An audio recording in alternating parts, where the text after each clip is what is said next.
नमस्कार. झेपमध्ये आपले स्वागत. आपण पाहत आहात झेप, नवे पर्व, नवी दिशा.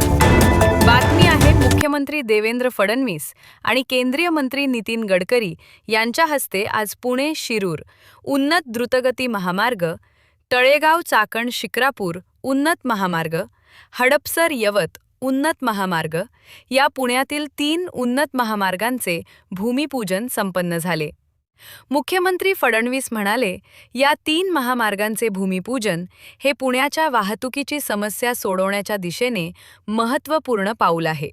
विशेषतः पुण्याबाहेरील महत्त्वाच्या औद्योगिक वसाहतींना जोडणाऱ्या रस्त्यांवरील वाहतूक समस्येवर यामुळे कायमस्वरूपी उपाय मिळणार आहे.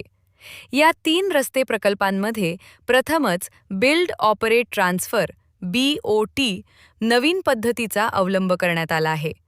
त्यामुळे केवळ टोलचा महसूल नव्हे तर संबंधित प्रकल्पातून सरकारला अपफ्रंट निधी मिळणार आहे. या नव्या मॉडेलनुसार पहिल्या प्रकल्पातून 500 कोटी रुपये, दुसऱ्या प्रकल्पातून 300 कोटी रुपये, तर तिसऱ्या प्रकल्पातून 150 कोटी रुपये थेट सरकारला प्राप्त होणार आहेत. हा निधी भूसंपादनासाठी मोठा फायदेशीर ठरेल. पुणे शिरूर मार्गाची एकूण लांबी 53.4 किलोमीटर आहे. यापैकी 35 किलोमीटरचा चौपदरी उन्नत एलिव्हेटेड मार्ग उभारण्यात येणार असून त्याखाली 4 पदरी जमिनीला समांतर सेवा रस्ता असेल. तर तळेगाव चाकण शिक्रापूर मार्गाची एकूण लांबी 53.20 किलोमीटर आहे. यात 26 किलोमीटरचा उन्नत मार्ग आहे. तसेच हडपसर ते यवत मार्ग 31 किलोमीटर लांबीचा रस्ता असून यात 6 पदरी उन्नत आणि 6 पदरी जमिनीलगत रस्ता असेल. यामुळे प्रवासाचा किमान 50 मिनिटांचा वेळ वाचेल. तसेच इंधनाची बचत होऊन प्रदूषण कमी होईल, असे मुख्यमंत्री फडणवीस म्हणाले. पुणे शिरूर आणि हडपसर यवत मार्गाच्या रचनेबाबत मुख्यमंत्री फडणवीस म्हणाले, एलिव्हेटेड रोड आणि त्यावर मेट्रो असे दुहेरी मॉडेल विकसित करण्यात आले आहे. या रचनेमुळे भविष्यात मेट्रो प्रकल्पाच्या खर्चात तब्बल 40% बचत होणार आहे.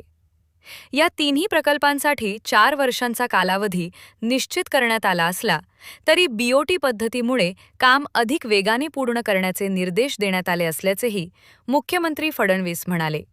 मुख्यमंत्री फडणवीस म्हणाले, पुरंदर विमानतळाचे भूसंपादन वेगाने पूर्ण होत असून याच वर्षी निविदा प्रक्रिया पूर्ण करून प्रत्यक्ष काम सुरू करण्याचा प्रयत्न आहे. विमानतळ पूर्ण होईपर्यंत आवश्यक रस्ता आणि मेट्रो कनेक्टिव्हिटीही उपलब्ध करून देण्यात येईल. पुणे आणि पिंपरी चिंचवडच्या भविष्यातील गरजा लक्षात घेऊन पिण्याचे पाणी, सांडपाणी प्रक्रिया आणि समान पाणी वाटपासाठी दीर्घकालीन नियोजन करण्यात येत आहे. तसेच पुणे हे अभियांत्रिकी, स्टार्टअप आणि डीप टेकचे प्रमुख केंद्र म्हणून विकसित होत असून नव्या पायाभूत सुविधांमुळे शहराच्या विकासाला आणखीन गती मिळेल. यावेळी उपमुख्यमंत्री सुनेत्रा अजित पवार, मंत्री चंद्रकांत पाटील, मंत्री शिवेंद्रसिंहराजे भोसले, राज्यमंत्री माधुरी मिसाळ, खासदार श्रीरंग आप्पा बारणे, पुण्याच्या महापौर मंजुषा नागपुरे व इतर मान्यवर उपस्थित होते.